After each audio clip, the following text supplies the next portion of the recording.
Prezados amiguitos, olha só o que chegou praticamente no final do mês, dia 27, eu encontrei sábado na banca, o volume 2 de A Saga dos Vingadores, né? Eu estou acompanhando, só o segundo volume, mas já promete ser uma saga bem interessante.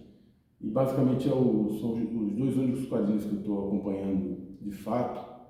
Além de, eventualmente, eu estou muito empolgado também com essas Epic Collections. Eu não comprei só uma dos Novos Mutantes, mas assim, tenho interesse até em adquirir as do quarteto e tal. Muito empolgado, eu acho que é um formato que me interessa. Mas realmente, assim, como colecionismo mesmo, eu estou só acompanhando os X-Men e os Vingadores agora, né? X-Men mensal, e eu gostaria até que fosse quinzenal. É tão bom as aventuras que poderia ser quinzenal. E os Vingadores eu tô achando legal que tá bimestral, cara, apesar de demorar muito e tal. Inclusive eles estão lançando, cara, eles falam lá no site que é segunda quinzena do mês, mas é tipo final do mês, cara. São dias, assim, praticamente nos últimos dias do mês. O que é duro, né? Eu não sei se tá com algum atraso, alguma coisa. Os Vingadores não dá para notar muito porque é só a segunda edição, né? Mas o X-Men tá acontecendo direto, cara. Você fica louco pra... Não saiu ainda, por exemplo. Provavelmente vai ser segunda ou terça-feira, dia 30 ou 31 que vai sair ah, o número 17, que seria a conclusão do Massacre dos Mutantes. Então vamos falar um pouquinho dessa edição, que é a única que a gente tem no momento. Olha só, cara, não sei se dá para pegar aqui. A minha veio com risco. Putz, eu no afã de comprar, eu não percebi. Né? Só percebi na hora que eu tirei da embalagem. Mas eu não vou comprar outra, infelizmente vai ficar assim mesmo. Né?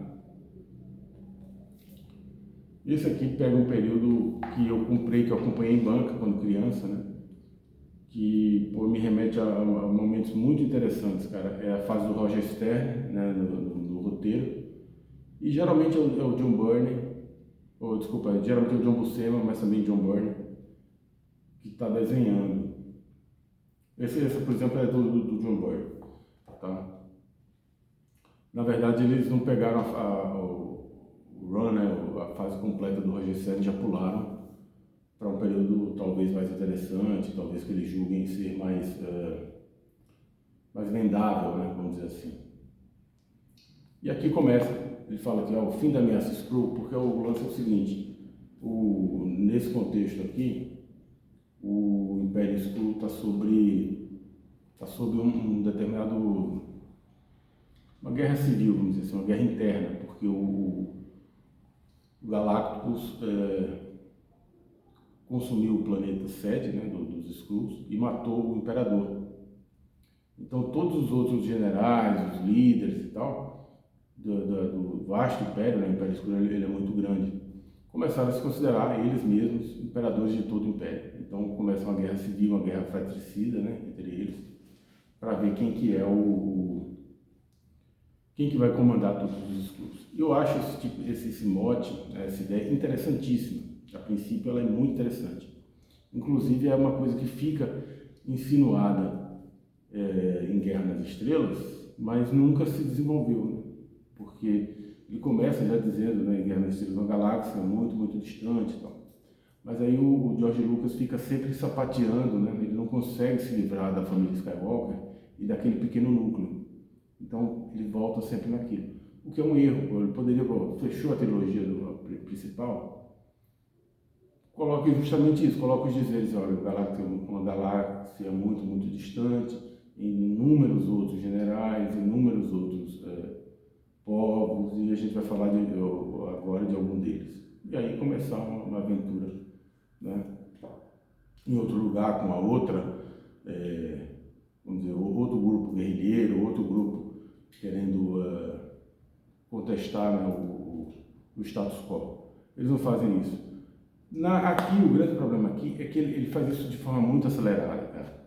É uma coisa que precisava ter, sei lá, pelo menos aí mais umas 3 edições para você explorar bem o Império Skrull, colocar todo o universo cósmico da Marvel, né? Surfista prateado. Pô, você não pode pensar numa ameaça Skrull dessa magnitude, quer dizer, eles lutando entre eles, e brigas, e gente querendo tomar o poder, e você não colocar o surfista, cara, né? Não colocar, sei lá, o Adam Warlock. Eu não sei bem como é que estava aqui, porque pelo que eles falam, Thanos, a coisa chega meio jogado, né? Então você tem uma certa dificuldade em contextualizar, né? E começa com essa nebulosa, né? Com a neta do Thanos, depois ela some, né? Ela só fica no primeiro volume, depois ela some e aí os Vingadores têm que lidar com os Skrulls mesmo, né? Diretamente. E o lance é o seguinte, cara, na verdade é um manual, né? Dos Vingadores, um manual do Quarteto Fantástico e o que mais 2 edições dos Vingadores, é isso? É basicamente isso, né? Quando eles dizem que eles chamam de anual, cara, na verdade é uma double size, né? Olha só, aqui tá, seria o double size annual Avengers, né? Então seria, na verdade, uma revista que sai uma vez por ano, mas que ela tem o dobro de tamanho da revista da mensal, né? Olha só, essa daqui seria a revista anual, né? Aí vem aqui a double size do quarteto. Esse tipo de sensação a gente não tinha, né? A double size do quarteto também mais ou menos na mesma espessura, né? O dobro de página. Aí vamos ver para a revista mensal, né? É bem fininha, cara. A gente fica até impressionado, fala, nossa, mas porque não tinha isso pra gente. A gente que foi leitor da Abril, a gente, ó, olha como ela é fininha, tá vendo? Comparado com a metade do tamanho, né? A gente tinha um mix, né? Então, por exemplo, os Vingadores ele saiu no Capitão América. Então tinha lá as histórias do Capitão, sempre tinha uma coisa ou outra para encher linguiça, né? Para dar volume na revista mensal. E as histórias dos Vingadores, às vezes eles pegavam 2 na sequência, 2 ou 3, né? Então a impressão que a gente tinha é que as histórias eram maiores, né? Por exemplo, essa última história aqui, eu lembro que eu comprei em banca, que é quando o Namor é convidado para fazer parte dos Vingadores. Cara, se você for ler a história aqui, você imaginar que isso aqui foi uma edição mensal, você fala, bicho, não teve nada, não teve história, bicho. Simplesmente os Vingadores estão com problema para guardar os jatos deles, né? Ele não pode ir em Nova York, aí um cara que tem uma base flutuante oferece, né, alugar os espaços, os hangares, né, para eles colocarem os aviões, né? Aí eles vão lá para essa ilha base. O Namor está por lá, ajudando também, né, porque ele está exilado de Atlântida. Uma pequena briguinha com o Hércules, né, que está na capa, não é spoiler. E ele é convidado a entrar nos Vingadores. É isso, cara, a história é literalmente um mês inteiro o cara esperou para ter essa história. É muito pouco, se você imaginar, né? Assim, desenhos maravilhosos, mas em termos de historinha é pouca coisa. Não sei se lá é mensal, é quinzenal, talvez seja isso também, né? Se as histórias não forem... Ah, não, é mensal, porque ó, aqui ele fala December, né? Dezembro. E a história seguinte, a história anterior, desculpa, que é o Beyonder, é November. Então, certamente demorava um mês, um pouco mais, um pouco menos de um mês para a gente ter as histórias. Aqui já começa o Sam, né? Apesar que lá na descrição aqui, na última capa, fala do John Byrne e Roger Stern, mas tem o John Buscema.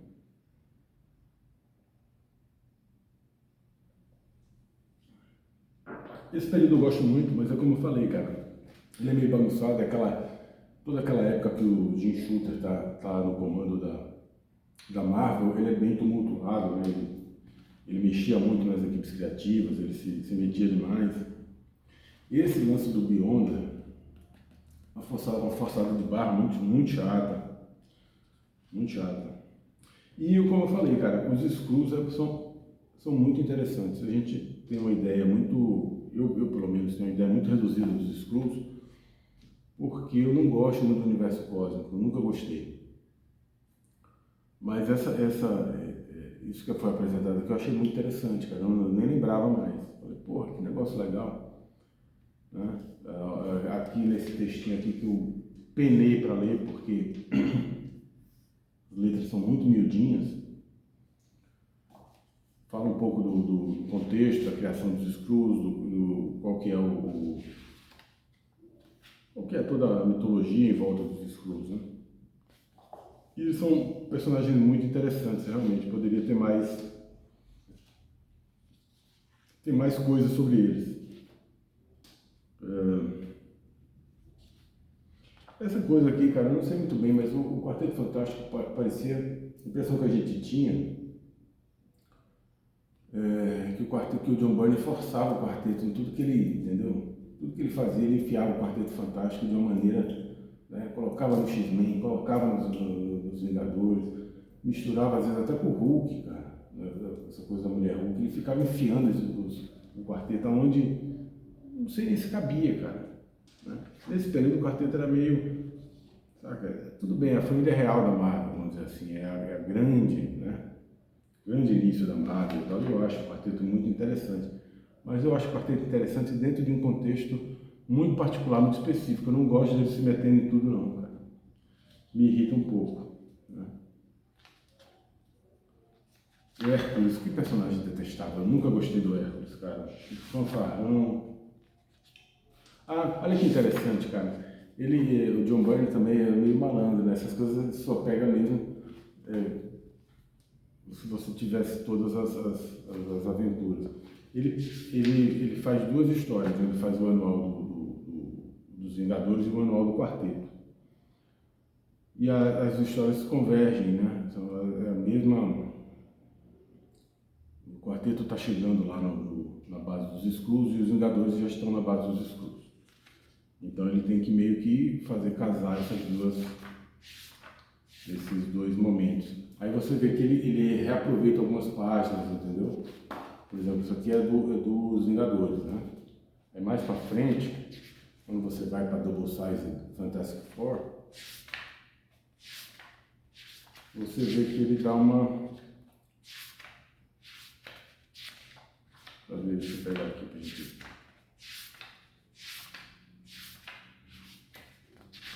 Isso aqui no final, né? Ele dá uma reaproveitadazinha, né? Nas imagens, né? Nas poses e tal. Ele não é exatamente a mesma página, né? Ele desenha de novo. Algumas coisas até talvez sejam mesmo, né? Essa página aqui tem também, ó.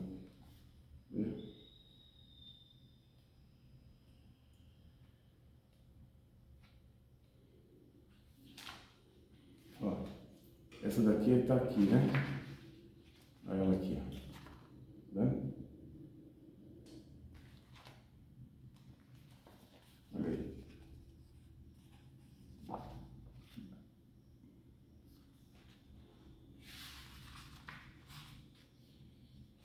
Tem uma que eu acho muito aqui reaproveitado. Uma coisa muito interessante é que Pô, fiquei chateado com esse risquinho aqui, cara. Ah, bosta, cara. Mas não dá pra comprar outra, não vou comprar outra. Paciência. Ah, que vacilo, cara, que vacilada. Aliás, esse mês, ó, machucar. Esse mês de outubro tá uma vacilação total na minha vida, cara. Só tomando na cabeça, bicho. Tem um dos grupos Skrulls aqui, um dos mundos, né, onde os Skrulls andam dominando, que é um mundo, uma espécie de sub-raça, né, subespécie dos Skrulls, que eles não gostam de ficar com a aparência normal deles, verde. Então eles se vestem como se fosse os seres humanos dos anos 30, dos anos 20, 40. E aí é muito interessante, porque as naves são como se fossem aqueles biplanos, né, da Primeira Guerra.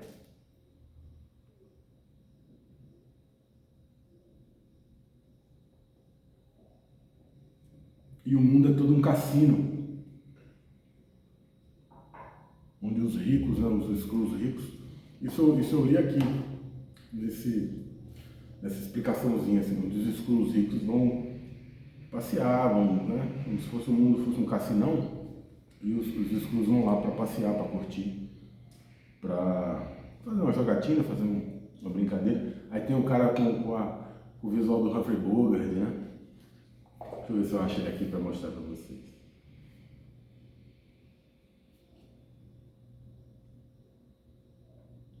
Essas pequenas coisas são muito, muito interessantes, né, cara?